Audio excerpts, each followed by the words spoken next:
Clouds drifted across the sky, obscuring the thin sliver of moon.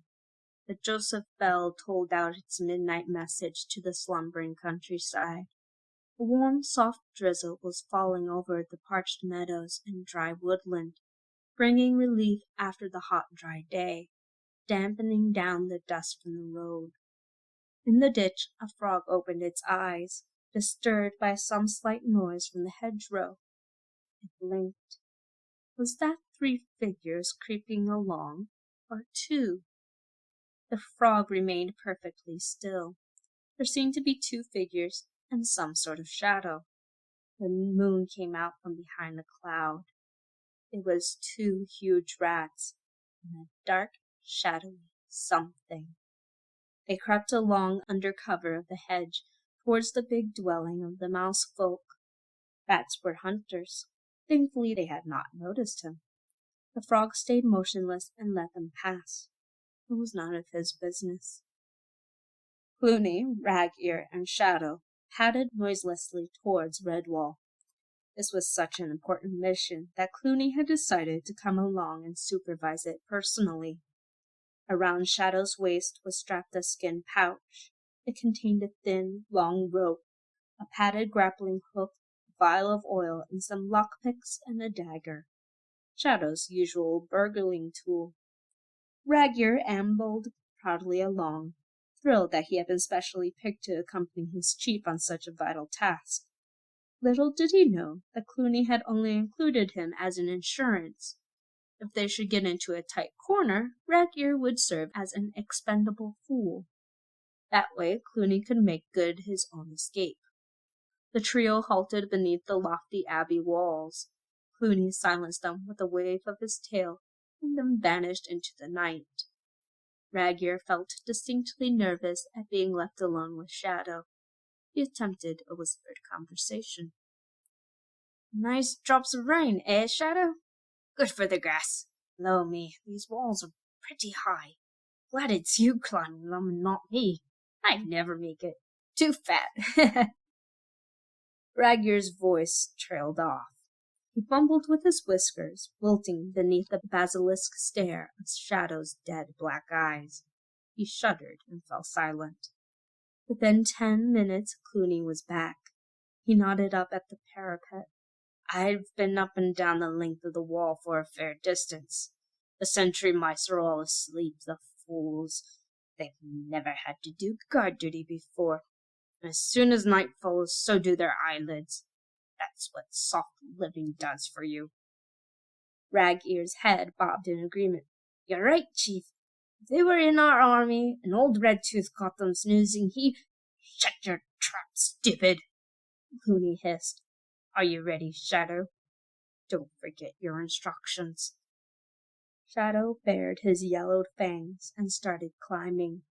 Slowly he made his way upwards, like a long, black reptile, his claws seeking hidden niches and crevices in the sandstone. Ever upwards, sometimes stopping spread-eagled against the surface as he figured out his next movement, taking full advantage of every crack and joint in the wall. No other animal in Clooney's army could have attempted such an ascent. The Shadow was a climbing expert. He concentrated his whole being on the job in hand, sometimes clinging to the stones by no more than a single claw. Below on the ground, Clooney and Rag-Ear strained their eyes upwards. They could hardly make out his shape. He was not far from the top of the wall. Shadow shifted position and levered with his back legs and tail. Now he wedged his claws into a fissure and stretched upwards, gaining inch by inch. On top of the wall, Brother Edmund was snoring gently. He was nestled in a pile of rubble, wrapped in a warm blanket with his hood up against the light rain. Edmund was oblivious to the long, sharp claws that latched themselves over the parapet edge. A moment later, the sleek black head appeared. 2 dense obsidian eyes stared at the sleeping mouse. Shadow had succeeded in climbing the abbey wall. Like a sinuous black lizard, he slithered past slumbering creatures around rubble heaps, never once making a sound, Friar Hugo mumbled gently in his sleep and moved his head so that his cowl slid off. Drizzle fell upon the fat friar's face, threatening to wake him up. Gently as a night breeze, Shadow replaced the hood. Pausing for an instant, Shadow looked about before descending the stone steps from the ramparts to the cloisters. Using shrubs and bushes as cover, he moved furtively forwards, never taking any needless chances or making sudden movements. Sometimes he stopped and waited, letting the minutes tick away as he planned his next progression, gliding like a cloud shadow cast upon the ground by the moon. The door to the great hall was not locked. Shadow judged that the latch was probably old and creaky. He took out the vial of oil and lubricated the latch and hinges. Carefully, he inched the door ajar. Apart from a tiny squeak, it swung effortlessly open. Sliding inside, he released the door by mistake. A swift night breeze slammed it shut with a dull thud. Shadow cursed inwardly and flung himself behind a nearby pillar. He lay inert, not daring to breathe. 1, 2, 3 minutes. Good. Nobody had been disturbed by the noise. He ventured out to inspect a tapestry that hung up upon the wall. A black moth on a moonless night would not have escaped Shadow's notice. He needed no lamp to scrutinize the thing before him. So this was the picture of the warrior mouse that Clooney lusted after. Using his razor-sharp fangs, he began gnawing into the ancient tapestry, working from the tasseled hem upwards. Matthias tossed and turned in his bed, exhausted, but unable to sleep. His mind revolved around a host of problems and schemes. The sword, Martin's grave, defense of the abbey, cornflower. Finally, after much kicking and rumpling of sheets, sleep started to take over. He was somewhere in a long, deserted room, not unlike Great Hall. A voice called to him, Matthias. "Oh, go away," the young mouse muttered drowsily. "Get someone else. I'm tired." But the voice persisted, boring into his mind. Matthias, Matthias, I need you. He peered down the length of the darkened hall. "What is it? Why do you need me?" Matthias began to walk towards the voice. He could hear a wicked snigger, followed by a cry of despair. "Matthias, help! Don't let them take me!" He ran forwards. The hall seemed to grow longer. "Who are you? Where are you?" Far ahead in the murky darkness, Matthias could vaguely distinguish a figure leaning out from the wall. It was a mouse in armor. "Please, Matthias, you must help me quickly." Bump. Matthias landed on the floor of his bedroom. Sheets were tangled about his body. Slowly, he sat up and rubbed his eyes. What a strange dream. A long hall, a plea for help, armored mouse. Matthias felt the fur on the back of his neck rising. Of course, it had to be.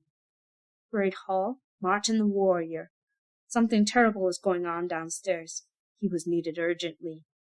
Matthias kicked the sheets from him as he leaped up and dashed headlong from the bedroom, along the dormitory corridor, and helter-skelter down the spiral staircase. Through cavern hole he clattered in the darkness, stumbling and tripping over furniture, his heart hammering loudly and legs pumping like twin pistons. Matthias fell over the top stair and went spiraling into Great Hall. He lay on the floor, gazing through the gloom to the tapestry. Martin was still there, but he was moving. Was it the breeze? No, it couldn't be. The likeness of the warrior mouse was jiggling about as though it were being tugged in some way. Matthias could see her shadow, but there was nothing to cast it. He jumped to his feet and ran forwards as the picture of Martin was ripped away from the tapestry. A rat held it. There was no doubt in Matthias's mind. It was a rat, entirely black from tip to tail, barely distinguishable from the night itself. Shadow heard the footsteps on the floor behind him. With cold, calculated detachment, he wheeled about as his opponent charged. He was certain to defeat such a small creature in combat, but his orders were to get the picture, not to fight little mice. Besides, there was always the additional hazard that the mouse might hang on to him and shout for help until it came. Like a wraith of oily smoke, Shadow completed a clever double maneuver. Rolling his body into a forward roll, he knocked Matthias down like a skittle. Bounding up, he slipped around the door, slammed it, and fled off through the cloisters. Matthias sprang up, roaring at the top of his voice. "Stop that rat! Stop that rat!" Immediately, the mice on sentry duty were alerted. As Shadow ran, he saw Constance dash across the grounds at an angle which cut him off from the stairs up to the ramparts. Switching direction, he made for the next set of stairs, silently cursing the badger. Now he would have to use his climbing rope to descend quickly to the road. Matthias emerged from the abbey. He saw Shadow change direction. Thinking fast, he ran diagonally, catching up with the thief at the foot of the stairs. Throwing himself in a flying tackle, Matthias grabbed Shadow by the legs, sending him crashing onto the lower steps. Still clinging to the tapestry, Shadow wriggled like an eel. Turning over onto his back, he kicked savagely at the young mouse's head with a free foot. Matthias tried valiantly to hang on, but his larger and heavier opponent kicked him viciously in the face, again and again.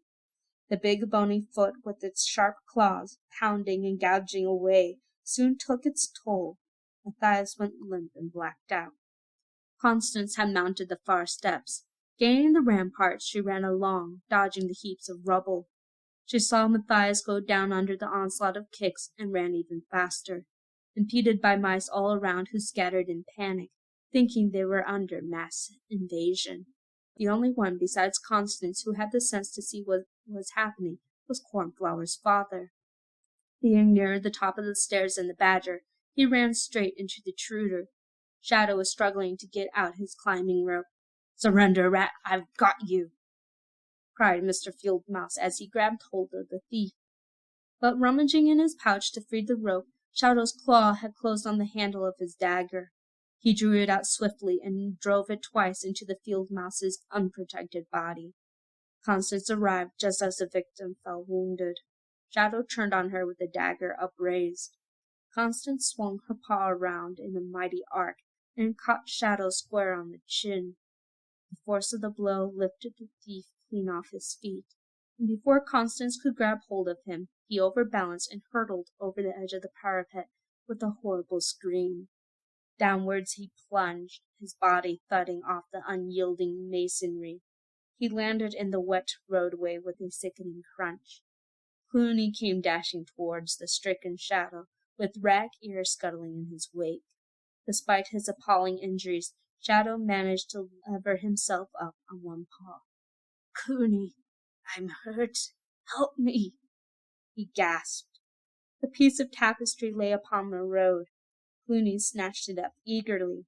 Behind him he could hear the gatehouse bolts being withdrawn amid the shouts of angry mice. Ruthlessly he kicked at Shadow's broken body. "Get up and run for it, or stay there, fool. I don't carry cripples or bunglers." Leaving the injured Shadow to the mice, Clooney sped off across the road. He covered the width of the ditch with a mighty leap and ran off across the meadows. In open country he could outdistance any mice that dared follow him. Waving the tapestry, Clooney laughed in exhilaration as he put on an extra burst of speed.